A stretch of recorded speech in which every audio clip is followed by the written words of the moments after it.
Welcome to What's on Your Bookshelf with your hosts, Denise Russo and Andy Hughes.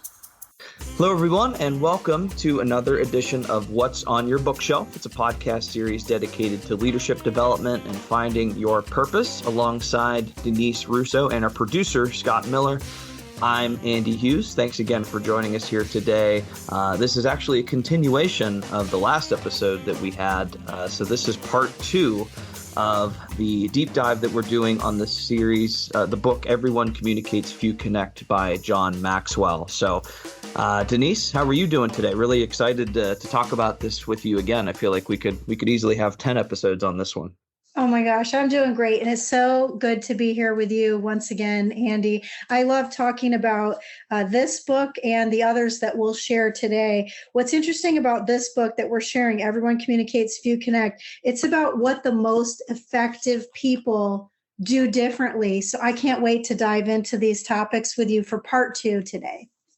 Yeah, and part 1 was awesome. We really appreciated everyone that took the time to listen. And Denise, I actually had somebody. I was at the office last week, and someone came up to me and said, "Hey, I listened to your podcast while I was at the gym," and he liked it. So thanks to everyone who has been sending us comments either in person or online. We really appreciate it. So if you do enjoy the podcast, we recommend that you subscribe so that you don't miss anything. We're on Spotify and many other channels as well, and feel free to share it, because that's the idea of this whole podcast. We want to add value to as many lives as we can, and a podcast is a great way to do it. So just wanted to shout out everyone that's been giving us feedback. We really appreciate it. Oh, absolutely. In fact, there's been a couple people who've also reached out to me. One person actually listens to the podcast every morning before she starts her day, which I thought was a really amazing way to start the day. And somebody asked, well, how can I actually connect with you? And so we do have a LinkedIn page called School of Thoughts Publishing. We'll have the episodes posted there. Of course, we want people to subscribe straight from Spotify or wherever they listen to their favorite podcast. But the way to engage with us with questions or maybe books that you're reading that are on your bookshelf would be for you to head to our LinkedIn page, School of Thoughts Publishing, and we would love to hear from you there as well. Definitely. Yeah, absolutely. We love hearing from the listeners and just anyone that is interested. So that makes sense, though. We're talking about connecting with people, and it's such a big part of what we do, right? Every day, whether it's at work, in your personal life, everything is about connection. You may remember on the last episode, we kind of talked about how you, Scott, and I met, and how we now have been friends for years.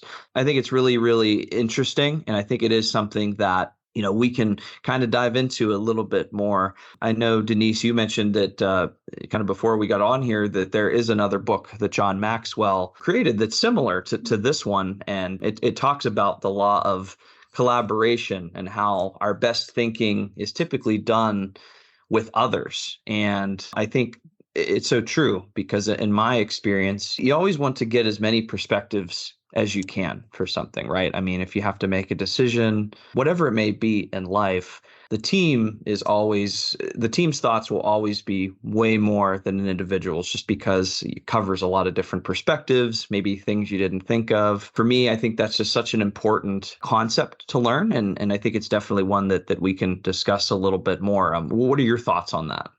Yeah, I think that's a really important and good topic, law of collaboration and diversity of thought, because it's important that we open ourselves up to be able to change our minds. Everything that we think about become the things that we believe about something. And then those beliefs that we believe about something, they turn into actions that create results in our lives. And so if you really look at the things that you have or the outcomes that you have in life, if you tie it all the way back to the beginning, it all started with a thought, and how best to have the best thoughts than to have different thoughts and to be able to make your decisions based on the diversity of thinking. And that's the wonderful thing about being part of a team, is that not everybody has to think the same. In fact, I learned this last week about this idea of unity versus uniformity. You can be a unified team. It doesn't mean that you have to be a uniform team, meaning that everyone looks the same, acts the same, thinks the same.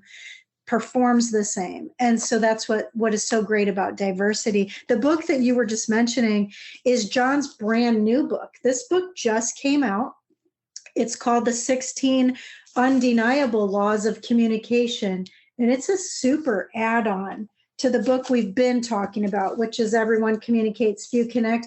Today's sort of like an honor to John Maxwell, I would say, because we're going to mention a third book as well here shortly. And this podcast, it's so great because we're talking about books that are actually on our bookshelves. And so these just so happen to be 2 or 3 of the books that we have on our bookshelves. We've talked about some different books, and we have a new book that we'll be discussing in a future podcast, who's one of John Maxwell's mentors, John Wooden, who's another sports icon. So I think we have some good sports analogies even to share today, but let's dig a little bit more into what you're talking about. Law of collaboration is one of the laws in John's new book, but so is the law of preparation, which entails things like continuous learning. Maybe we tell the listeners a little bit, Andy, about what it takes to put together the podcast, because we don't just show up and speak off the cuff. As much as some of the things that we talk about do come to light, there are schools of thought, maybe they pop into our mind, but a lot of this is about preparation. So share with the audience, what are some of the things that you do to prepare to come to these podcasts? Yeah, no, I think it's a great discussion. There's definitely a lot of work that goes into it behind the scenes. So I know, for this, I mean, we're looking at books, we're looking at different articles, trying to come up with different kind of like an outline of, what we want to talk about. And we also talk to everybody, you, Scott, myself, we all try to get our own points that we'd like to get out of the podcast. And so there's definitely a lot that goes into it. You think about, if you ever have a guest on, I know, in some of our previous podcasts that we've done with guests, there's also a lot of preparation that goes on with that. Maybe looking at some topics that they've written about, or, maybe listening to another podcast that they did. So there's a lot of things that can go into just a podcast. It's not like you said, we're just jumping on here and talking. There's a lot of work that goes on behind the scenes before we even get to the microphone. So I think that you have to do it that way. Otherwise, like you said, you won't be prepared enough and feel like you're putting yourself in the best spot there if you prepare. And that goes for a lot of things in life, but it definitely holds true with this podcast as well. Oh, absolutely. And, sometimes we'll mention things that are in the news as we're recording this, and those might be time-bound news items, but the messages that we hope our listeners are taking away are timeless. And those are the things that really have to entail with what we're talking about in our podcast about living a life of purpose and significance. It just so happens that the last episode and this one today are about how communication and connection is all about others, but it's all about ourselves as well. And as I think about one story that I saw in the news recently, I wonder if we don't talk about a couple of different sports icons. We mentioned John Wooden last week. He's going to be coming up again in a couple weeks. But this one that I thought we would start with today is not from a basketball court, but from a football field. And so let's talk a little bit, Andy, about what's been happening over the last couple of weeks with the former Green Bay quarterback, Aaron Rodgers.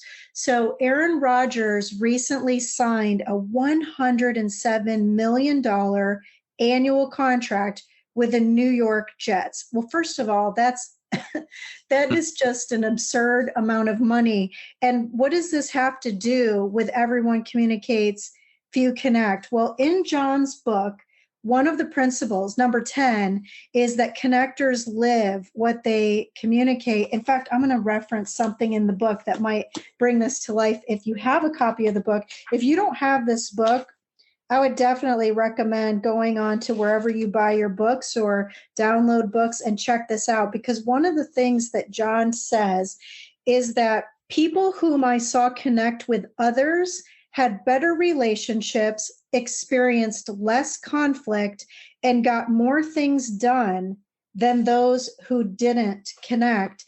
And so I want to talk about what does this have to do with Aaron Rodgers. So apparently, not only did Rodgers not communicate something, but he also could not connect with something. So someone who makes over $100 million a year claimed, and this is all claims that you can just check out yourself on any of the news articles that you can find out on the internet. But he claimed at a time in the last couple of weeks that he didn't have good internet service in his house. And that's where the communication started to break down with Green Bay. The connection problem, though, started before his supposed cell phone issues. I mean, can you even imagine, Andy, that someone that makes that much money doesn't have a good internet connection in their house and use that as an excuse for why he didn't know that his team was trying to get in touch with him? Yeah, that that's an interesting thought there. Yeah, everything with Aaron it's been odd even before he went to the Jets. I just feel like because he was traded to the Jets recently, but even that was held up for a long time due to the fact that I guess the two teams, Green Bay and New York, couldn't agree, on trade compensation. But yeah, I think he can afford internet. I don't think there's any question about that. Right. Well, John also says, so in this chapter in his book about connectors live what they communicate, he talks about how credibility is currency for leaders and communicators. And with it, they're solvent, but without it, they're bankrupt. Now, we're talking a lot about money here. And in sports, especially professional sports, money plays a big part. But let me tell you what I found out about one of the articles I was looking at. So there's a sports writer named Spencer Nelson, and he said a few days ago that Rodgers brought Green Bay a Super Bowl and plenty of accolades, but that off the field, he was different. Here's a quote. He said, Aaron, the person is a different story. The relentless pettiness that Rodgers shrouds in his Zen-like approach can be exhausting. He constantly tells you he doesn't care what anyone thinks while displaying behavior that depicts the exact opposite. He's clearly obsessed with his own narrative. He has the vibe of the smartest, annoying guy at a bar. Sure, he can talk his way around a subject, but it's insufferable to watch him do it. Like, wow, this is what a sports writer thought of somebody who has for years been thought of as just this premier athlete. Like, what does that make you think of when you hear that about this type of a person? Yeah, it's interesting. I feel like we see this in sports a lot too with, writers and athletes. I know whenever I think originally Rodgers was actually supposed to be traded to New York a lot like earlier than he actually was. And I remember a report came out that saying that he was almost trying to like recruit people for the Jets, even though he was on the Packers at the time. But there was like this understanding that he was going to the Jets. So the sports writers were almost making it seem like Rodgers was the Packers quarterback, the Jets quarterback, and the Jets general manager all at the same time. And there were memes going around and all kinds of stuff. And it was interesting. And then I think Rodgers was interviewed. I forget where it was, but he was interviewed and, he talked about, if somebody had asked him, hey, what do you think of this player? Do you think he would help our team? Of course, he's going to say, yeah, he would help. So there's always, you never know the full story, I feel like, with some of these things too, because the media was making it sound like Rodgers was going out of his way to recruit all these players like he's the GM, like he's demanding them, like, oh, I'm not going to go to the Jets unless you get so and so. But in reality, I mean, maybe it could have been that somebody with the Jets was just in passing saying, hey, like, what do you think of this player? So you don't really know what the full story is. And I think that's why sometimes it's so hard in sports to know what actually happened. And I think that's where that connection comes in. There almost feels like there's definitely a disconnect between the sports writers and Aaron. And that's just kind of a good example that I just thought of as I was thinking about this whole saga, because this has been a long saga. Yes. Pretty much ever since last year, almost like at the end of the season, everybody was wondering, is this Aaron's last game as a Packer? So it seems like he's going to have some preparation and let's call it reparation or repairing to do when he gets to his new team and settled, because there's also some news coming out that's basically suggesting that he's only committing to go to like half of the practices.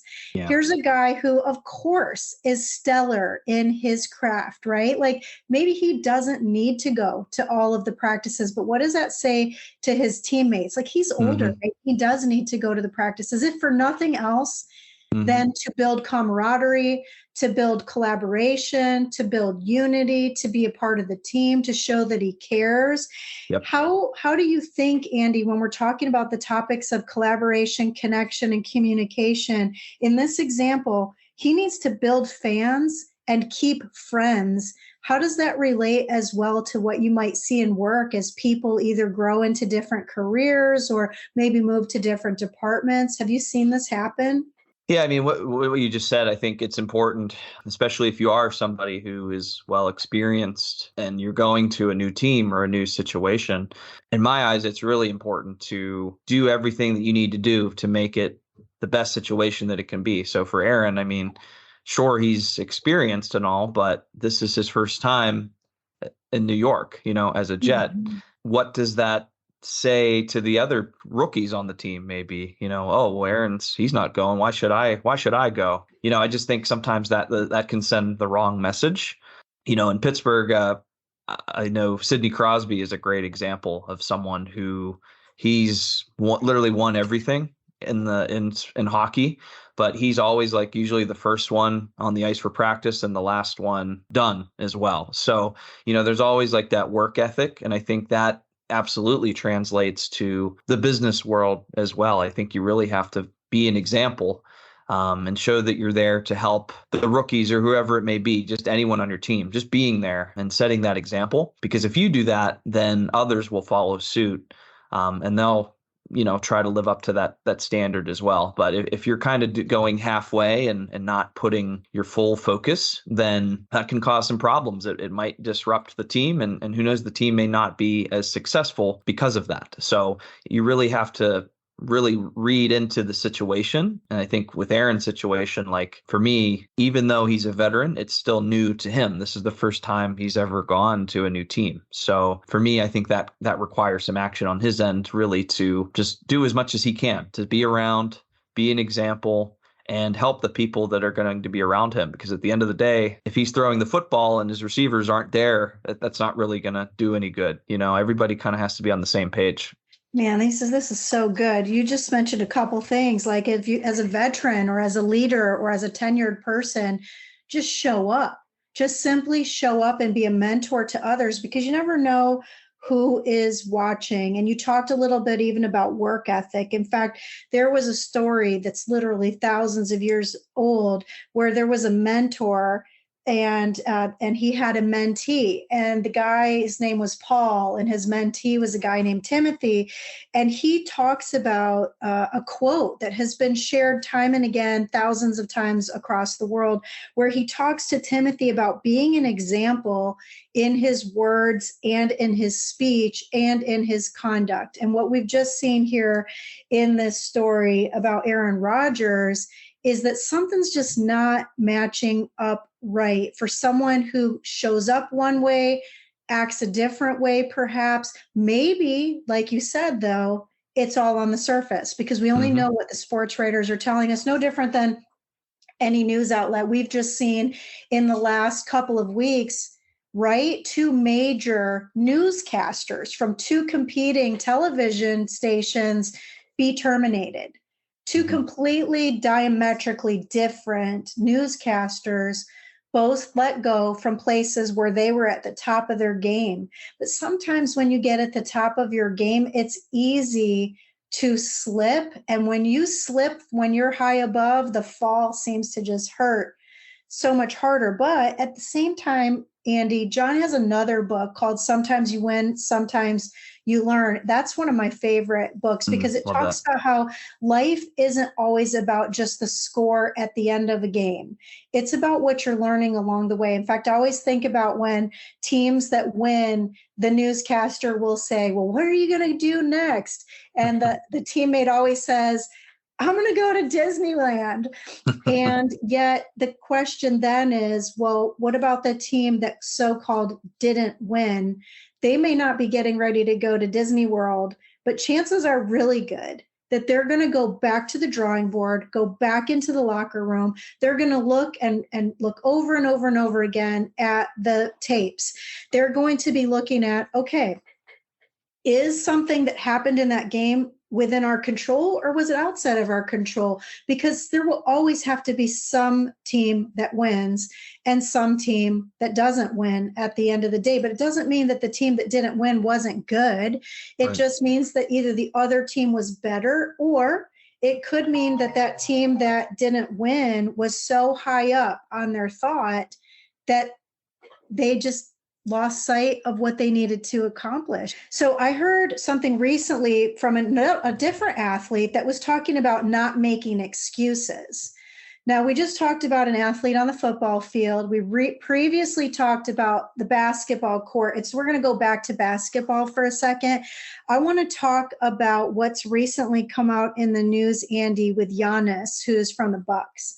Mhm. And recently there was an interview with him and the sportscasters because the team wasn't able to go to the playoffs after the 7th game. And in this interview, the sportscaster basically said to Giannis, well, how do you feel about losing? And he was visibly disturbed by this question, so much so that on the videos that you'll see, if you look up any of the news articles about it, he leans down, he puts his hands up on his forehead, and he's just frustrated with this question. And what he said, I think, is a perfect example of what we were not seeing in the other story. In this example, Giannis basically said to the sportscaster, who in this case was this guy named Eric, like, Eric, why are you asking me this question? Every year you ask me this question. Now, one of the things that was so telling about the interview was that Giannis said at the end of the clip that his mindset last year, when he was asked the question, was different than it was this year. So that to me indicates that he learned something. He learned something about how he approached the question the first time around that was going to modify his mindset, his thoughts, and his speech this second time around. And one of the things that he shared was brilliant. He said there's no failure in sports, just like what we were just talking about. And the way he aligned his speech had everything to do with business, so much so that he taught a leadership lesson in less than 3 minutes to a sportscaster. And what he said was, you don't get promoted every year, do you? And true enough, I mean, I think both of us can attest that there have been plenty of years that we didn't so-called get promoted, or maybe Right. even get a raise, or have something significant happen in our career. When it does, you feel great. When it doesn't, it doesn't mean you did anything bad. So Giannis said, you don't get promoted every year, but you work toward a goal. It's not a failure. It's steps to success. In fact, one of our coming up podcast episodes will be another multi-episode, and it's specifically about some of the leadership lessons of success from Coach John Wooden. And so I can't wait to explore that. We're going to bring somebody else on the line with us to learn with us through that process. But anyways, back to Giannis. He talked about an analogy of Michael Jordan. So again, another iconic, probably the most iconic athlete that has lived in our time on earth. And that's Michael Jordan. For 15 years, he played and had 6 championships. Now, one of the things that Giannis said was, does that mean that the other 9 years he didn't win a championship mean he was a failure? No, not at all. You don't always win. Sometimes you win, sometimes you learn. And again, I think it's a testament to him as a communicator and as a connector, that not only was he talking about himself in the interview, but he talked about the importance of being part of a team and that unity that comes when you are a part of a team that's marching along to the same drum, or being able to be aligned with a vision and a mission to achieve the success that they want to achieve. So I wonder, have you heard about this interview, and what's your take on it in regards to what he said for your own life or in business? Yeah, I absolutely love this topic. I think I love what he said because it's true. Every year is different, right? There's different things that happen every year in a sports season, if we're talking about, or just in general, every year is different. 2020 was very different from 2023. You really like sometimes people think failure is a bad thing. And in my opinion, it really can be a good thing as long as you handle it well. As long as you're not a professor of failure and you're a student of failure, then you'll do really well. Like you were saying, like every time you either win or you learn. And at the end of the day, it's kind of a win-win situation at the end of the day. In sports especially, if you come so close to the maybe the championship or the playoffs, whatever it may be, it almost fuels your fire a little bit for the next year. And you can really look in the mirror and think about, well, what can we do better, or what should I focus on? What did we learn from last year that we can come into a new year and learn from? And I think that applies to everything in life. You mentioned that we don't get promoted every year per se, but we do learn things every year. And so for anyone that's afraid to fail, I feel like at some point you really do have to get out of your comfort zone and to really grow. And along that journey will maybe come some failures, but as long as you learn from those failures, you'll eventually succeed and you'll really be thankful for it. You can even look back at like job interviews, right? Like if maybe you wanted a position so badly and you applied for it 3 different times. Maybe you didn't get it those first 2 times, which, obviously it's not what you wanted. But at the end of the day, when you went in for that 3rd time, you really learned a lot from the first 2 experiences, and you were able to apply what you learned to maybe get the position on that 3rd try. So yeah, there's never a bad thing in failing as long as you are open-minded and, are willing to do the work required to learn from it. Yeah, so good. It actually goes back to one of the laws you were talking about earlier, Andy, the law of preparation. And it really has me thinking about some of the people that I've been coaching recently, because as we know, there's been just thousands of people displaced from their jobs in the last couple of months. And according to the Harvard Business Review, the number 1 criteria for career advancement and promotion is the ability to communicate and to connect effectively. And one of those ways is, like you said, in the preparation for wanting to go after a job. In fact, I was thinking about this one client that I've been working with recently, and this client had been sending out just resume after resume after resume and just not getting any feedback, not getting interviews, not getting the job, and was really frustrated and was wondering, like, what is missing? Am I missing something in my communication? Am I missing something in my connection? And a couple of the things that struck me were that oftentimes the way to get a role is by who you know. And if you don't know someone, what can you know about someone? And so one of the things that we can share for those of you who may be out looking for a role is the law of preparation. Is your LinkedIn profile up to date? Is it meaningful? Is it concise with what you've done, what you can do, and what you want to do? Number 1. And the second thing is, when you're preparing your resume, do you just send out a generic resume? Or are you really crafting it to the role that you're going after? And if you are, and if you do get that first call from the recruiter, the first impressions make everything matter for you to get the second interview with perhaps the hiring manager. So what do you know about the company? Like, if you really think that you want to send a resume to someone, but you did no research on who's the company, are they a publicly traded company? Is their stock good or bad? Like, who are the leaders at the company? What do they do? What things does the media say about them? What are the things that they do outside of just the products they sell? Who are some of the people that work there that you might be able to do some digging around for on the internet? And these are all ways of being prepared. The law of preparation is about continuous learning. And you actually talked about as well, Andy, something that I want to touch upon. So if you do get the interview, everything you say, think, do, your body language, it all matters in that interview for you to be able to get that next opportunity. You had mentioned, Andy, as we were preparing for the show today, about something that John said about being no bad audiences, but only bad speakers. So tell a little bit more about that.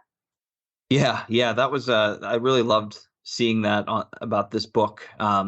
John was basically talking about how if you are maybe a speaker to a large group of people, you have to, as the speaker, you have to take responsibility for your listeners.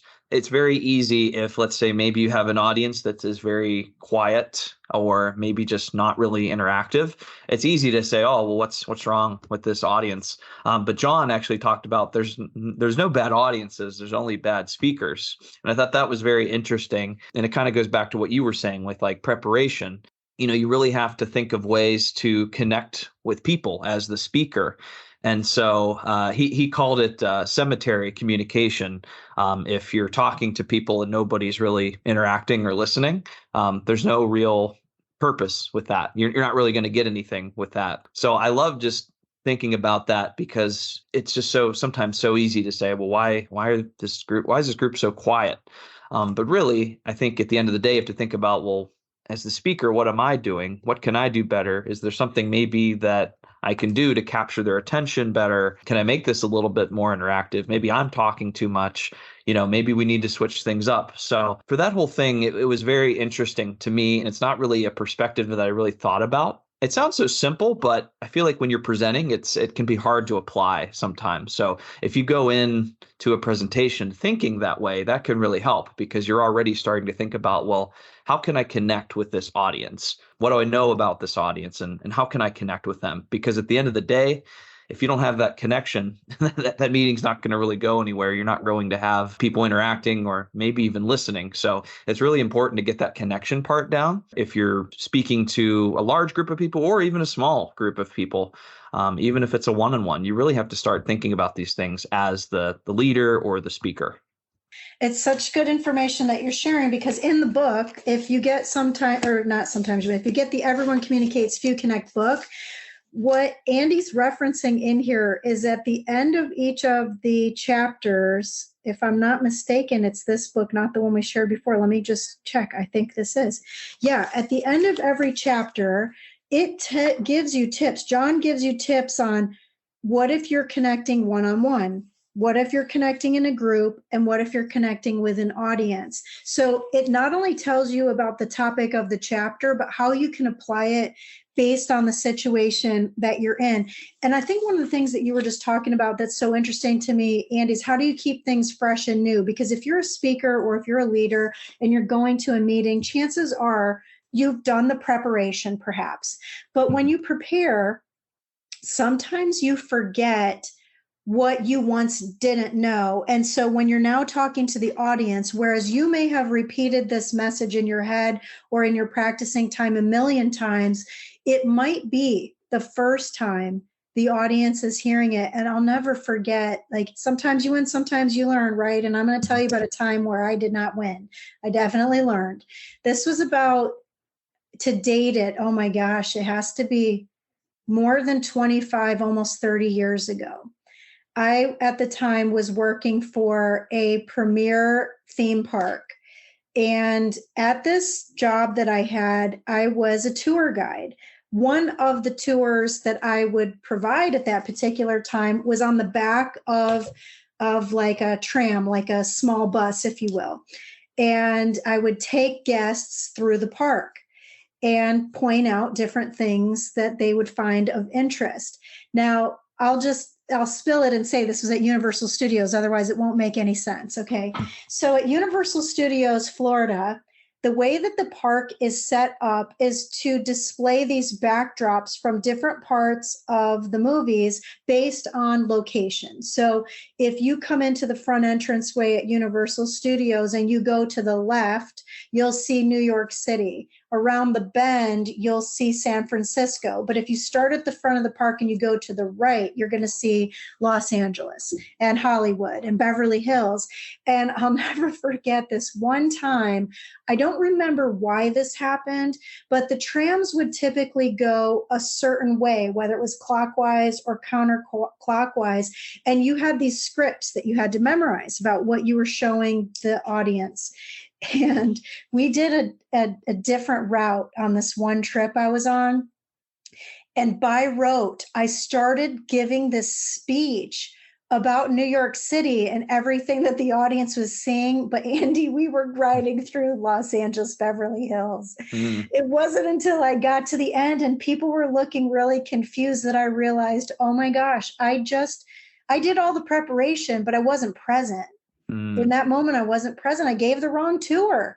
And afterwards, a couple people, they walked away a little bit confused, but some of them came up to me and they were laughing. And some of them, I'm sure, weren't very happy that they realized that I wasn't present.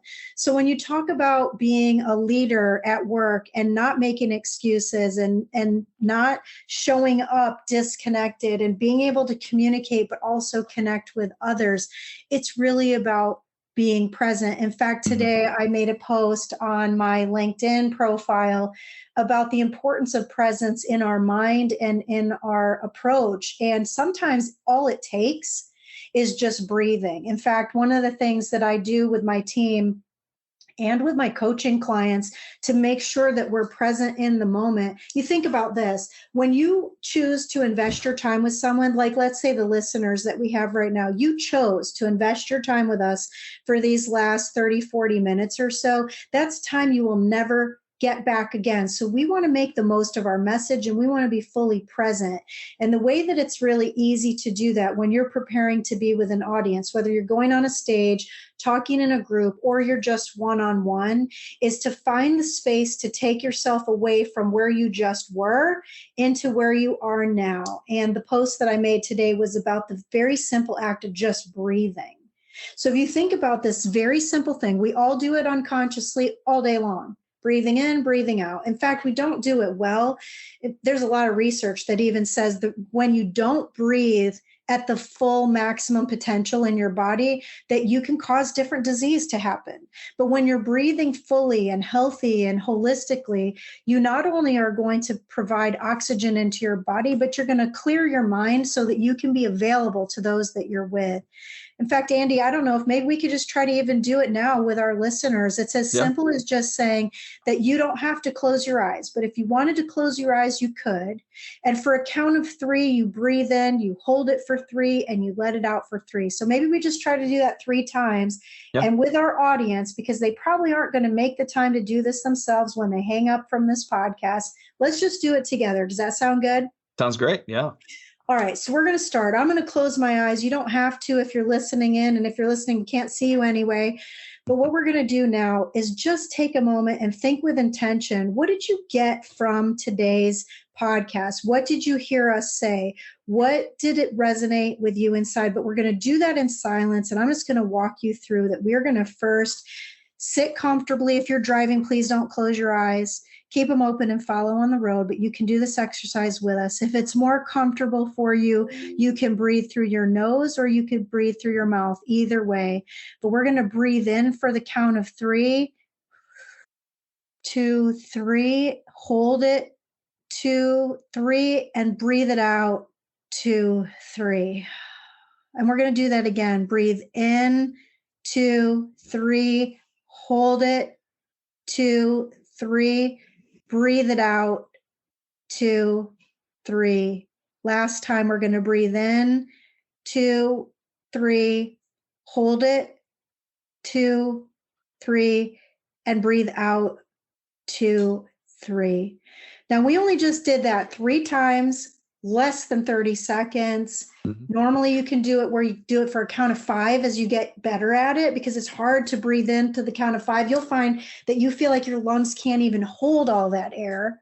Holding it for 5 seconds seems like an eternity sometimes, and then breathing it all out to that last little bit of breath coming out at 5 is sometimes hard. So I would just suggest start with 3, but grow gradually till you can do it for 5 or even beyond that. That will help you clear your mind. It will help put oxygen into your brain. It will help you think more clearly and be more intentional with whoever you are with. Today, Andy, I have loved, as always, to be with you and the intentional time that we've spent with one another. I've learned so much with you and through you, and hopefully for our audience. What are some of the closing thoughts that you may have for today, or how we go into our rest of our day? Yeah, no, this is a great conversation. I think there was a lot of great stories and good discussion. I love what you were saying earlier about resumes too, what you were saying about like cover letters and stuff. That was actually something that resonated with me. I once had applied for a job and I was told that my resume was almost like a cookie cutter. It was very similar to, everyone else's. And I'd never gotten that feedback before, but I'm so grateful for it because it made me think about, what can I do maybe to connect with people more? What can I change? Can I change the design of it? So anytime that you have an opportunity to connect with someone, make the most of it, whether it's a resume, a cover letter, an interview, like what you were saying. I think those are all fantastic pieces of advice to think about every time you have that option, to do a cover letter, to do a resume. Every single time that's an opportunity to connect with someone, and that could get you to the promised land, could get you to the job that you want or whatever it may be. I really, really just enjoyed our conversation today, and I think there's a lot to take from it. And if you, the listeners, have any stories that you would like to share that resonates with you, we'd love to hear that. Denise mentioned that there are ways to connect with us online as well. So we'd love to hear from you and hear your stories. Yeah, really just a lot of great discussion today, Denise. I thank you for all of your participation as well. You always have a lot of great stories, and I always learn a lot from you just talking to you. It's a pleasure. And I will look forward to staying connected with our listeners. In fact, we'll have Scott put into the show notes, not only our School of Thoughts publishing page on LinkedIn, but we'll share our own personal LinkedIn profiles if you'd like to connect with us there. What we've been doing for the last couple of episodes is having sort of a time at the end where we talk about what we're going to do, about what we learned together. So